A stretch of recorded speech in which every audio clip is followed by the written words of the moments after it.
Oke guys, kembali lagi bersama gue Reza di Raja Kurcaci Channel. Di video kali ini kita ngobrol-ngobrol mengenai tentang konsumsi bahan bakar ya. Untuk mobil ini yang gue pakai adalah mobil Hyundai Creta tipe Prime tahun 2023. Ini mobil rivalnya yaitu mobil Honda HR-V yang tipenya menengah ke atas ya, yang ada panoramic sunroof. Oke, di sini gue mau informasiin konsumsi bahan bakar mobil rata-rata memiliki perbedaan dari mulai karakter mesin, cc, dan tentunya adalah cara berkendaranya ya. Jadi di sini gue mau sedikit sharing aja. Di sini kan ada fasilitas adaptive cruise control ya. Jadi kalau untuk di mobil HR-V memang sudah ada adaptive cruise control, dan untuk Hyundai Creta ini belum ada. Tapi dia sudah ada yang namanya cruise control dan ada fasilitas lainnya yaitu lane keeping assist-nya juga ya. Dan juga banyak fitur-fitur canggihnya juga selain dari adaptifnya tadi nggak ada. Di sini gue bisa mempergunakannya menggunakan cruise control aja. Karena kenapa? Cruise control sendiri sebenarnya sih udah cukup ya, dipergunakan untuk perjalanan jauh ataupun perjalanan dekat. Tapi memang fungsinya ini adalah untuk di kecepatan 40 km per jam ya. Harus di atas 40 km per jam baru bisa dipergunakan. Beda dengan halnya sudah ada di low speed follow pada bagian mobil HR-V ya. Itu untuk tipe terendah pun di WR-V pun juga sudah dibekali dengan adanya, yang tipe HR-V yang terendah pun itu sudah dibekali dengan adanya low speed follow. Nah, yang gue paling suka dari mobil ini, dia punya fitur menarik. Dia ada Blue Link. Blue Link itu untuk mengecek kendaraan menggunakan mobile phone ya, Android ataupun iOS. Ini dia sudah terintegrasi dengan cara mendaftarnya, dan ini kegunaannya bisa untuk hidupin mesin mobil, kemudian indikator kalau misalkan kita mau menggunakannya, misalkan habis pulang kantor, mobil dalam keadaan panas, kita bisa hidupin langsung menggunakan mobile phone ya. Itu dari segi keunggulannya. Kemudian dia juga sebenarnya hampir sama kayak IOV-nya milik dari mobil Wuling Almas yang RS, dan tipe tertinggi yang hybrid juga udah ada juga seperti itu. Kemudian yang paling gue suka dari Hyundai Creta ini, dia punya putaran setir ya. Pada saat kita putar balik itu lumayan luar biasa ya. Jadi bisa untuk belok tikungan letter U ya, patah gitu, itu dapat dengan mudah. Itu yang paling gue suka dari Hyundai Creta ya. Kemudian ada fitur menarik nih yang di tipe Prime. Dia sudah ada pendingin pada bagian kursi depan dan kursi penumpang dan ataupun pengemudi ya. Itu segi nilai positif banget. Dan kendaraan rata-rata mobil seharga di bawah 500 juta itu jarang banget dikasih fasilitas pendingin ataupun heater ya. Nah, itu nilai positifnya ya. Dan kemudian di sini dari segi Blue Link ini juga ada fasilitas SOS ya, bantuan darurat. Amit-amit terjadinya crash ataupun accident, itu bisa dapat respon ya dari Hyundai sendiri, menjamin dari proses pada saat berkendara, misalnya darurat, itu bisa langsung tembus ke layanan Hyundai Call 24 jam. Itu nilai positifnya. Dan tentunya tampilannya ini udah full digital ya dari awal ya. Ini bisa kita ganti-ganti nih.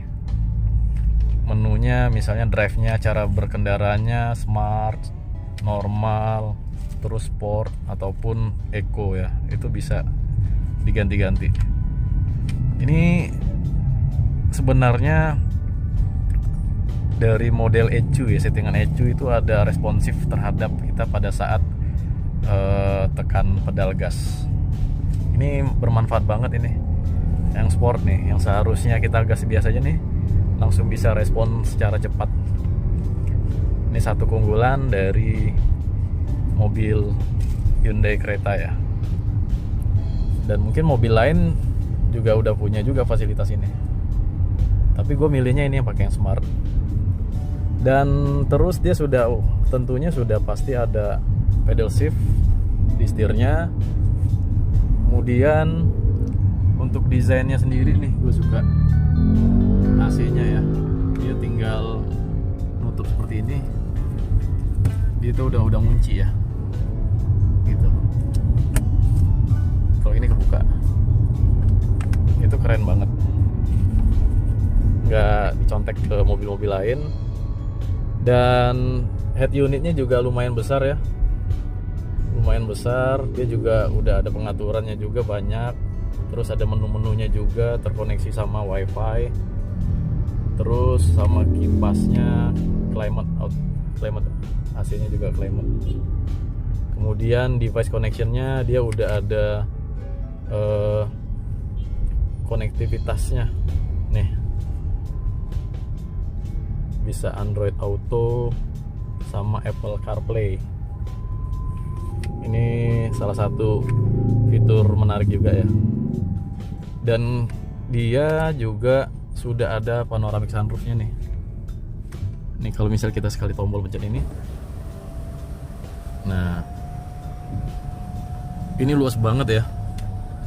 Jadi kenapa gua ngambil mobil Hyundai Creta yang tipe Prime ini, selain dia sudah ada sunroof, panoramiknya, dia juga modelnya dilipat ya. Jadi modelnya udah nggak manual lagi dibanding pesaingnya. Tapi ya itu selera ya. Kalau kalian memang fanatiknya suka sunroof, pasti memang butuh banget, karena sunroof itu kan dia sifatnya bisa dibuka. Itu ya. Ya kalau di Indonesia sih emang untuk iklim di kita ini nggak terlalu dibutuhkan ya. Cuma memang ada beberapa wilayah-wilayah tertentu, misalkan kita lagi jalan-jalan ke puncak, ya kan, itu bisa menikmati udara segar dan menikmati pemandangan. Anak-anak bisa kelihatan langsung dari roof gitu, bisa nongol kepala. Tapi memang nggak dianjurkan di jalan raya. Kemudian untuk bahan bakarnya, gue pakai apa ya? Ini bahan bakarnya pakai Pertamax biasa aja, itu udah cukup, udah lumayan. Dan itu kalau dalam keadaan macet kurang lebih sekitar 11,7 km per liter ya terpahit-pahitnya. Tapi kalau di jalan tol bebas hambatan itu pernah bisa dapat 1 liter, bahkan sampai 19 km per liter. Jadi yang benar-benar bikin dia ini irit itu sebenarnya fasilitas yang ada, yaitu pakai cruise controlnya ya. Cruise controlnya benar-benar kepake banget. Jadi kalau misalkan kita, wow ada Harley, mantap banget nih, pasukan Harley nih. Wow, kita kedatangan pasukan Harley Ngabuburait. Bannya gede banget nih. Jenisnya jenis V-Road itu ya. Sampai di mana tadi ya, sorry ya. Jadi kalau misalkan kita pakai cruise control, itu mempermudah kita dalam berkendara. Dan juga itu irit, karena kenapa? Untuk RPM-nya sendiri itu terjaga ya, di aturan kurang lebih 1 sampai 2, itu lebih stabil ketimbang kita rem gas ya.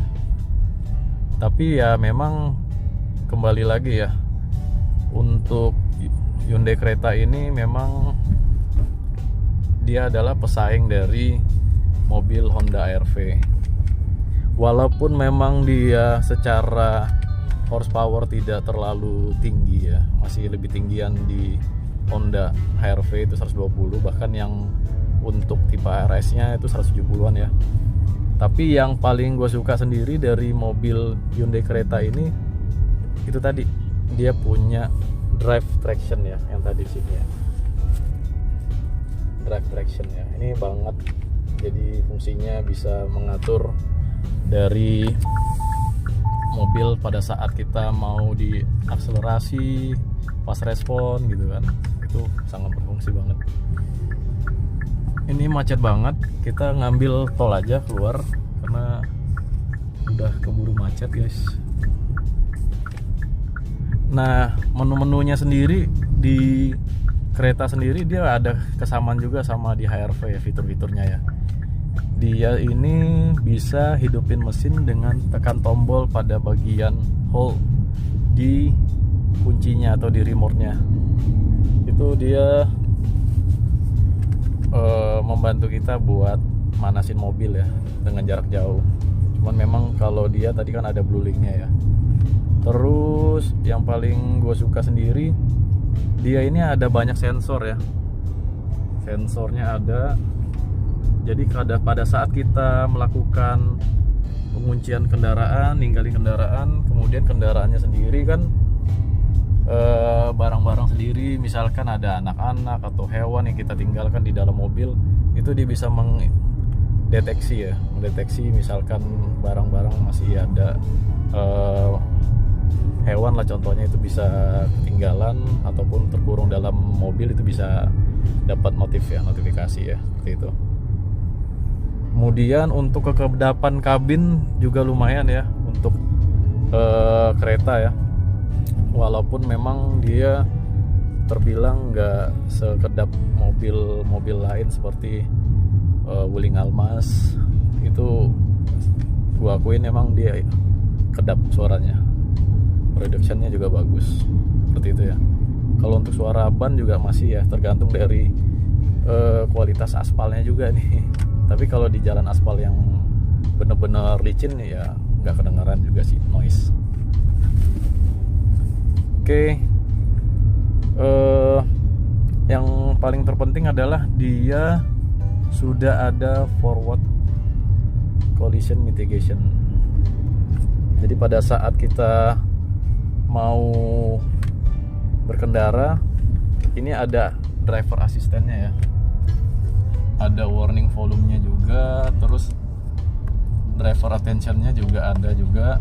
Misalnya kita mau atur driving safety-nya ya, itu ada forward safety-nya bisa diatur ya, bisa diatur mau diaktifin apa enggak secara normal atau LED gitu, dan lane safety-nya juga ada. Ini fitur canggihnya tadi, dan dia juga ada blind spot monitoring juga. Jadi pada saat kita ngambil sen ke kanan, tiba-tiba ada mobil, itu kita bisa dikasih informasi itu, ada tanda peringatan untuk tidak mengambil jalur kanannya. Ini gue ngejelasinnya sebenarnya fitur-fitur ini sudah ada juga di mobil-mobil lain, cuman di Hyundai ini fiturnya banyak ya. Jadi kalau dia bilang untuk fitur-fitur mobil sekelas 400 jutaan itu udah lumayan canggih. Dan dia juga ada rear cross traffic alert. Jadi pada saat kita parking nih ya, tiba-tiba kita mau mundur dan ada mobil dari arah kanan kiri, kita kan nggak tahu tuh, dia akan ngerem dan ngasih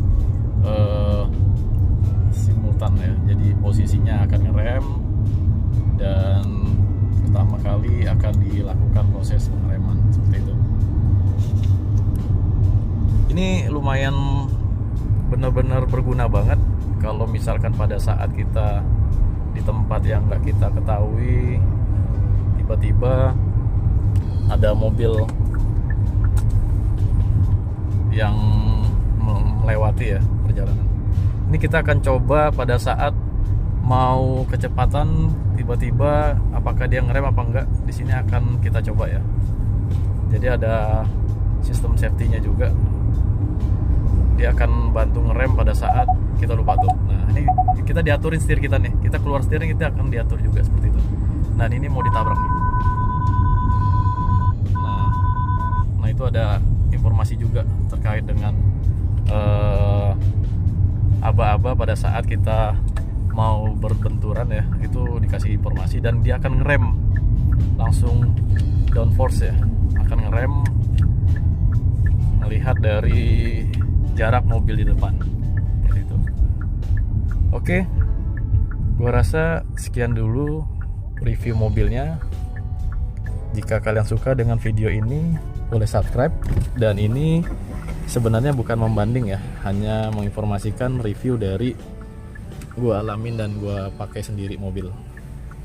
Oke, jangan lupa subscribe dan like video ini dan aktifkan tombol lonceng. Terima kasih sudah menonton. Bye.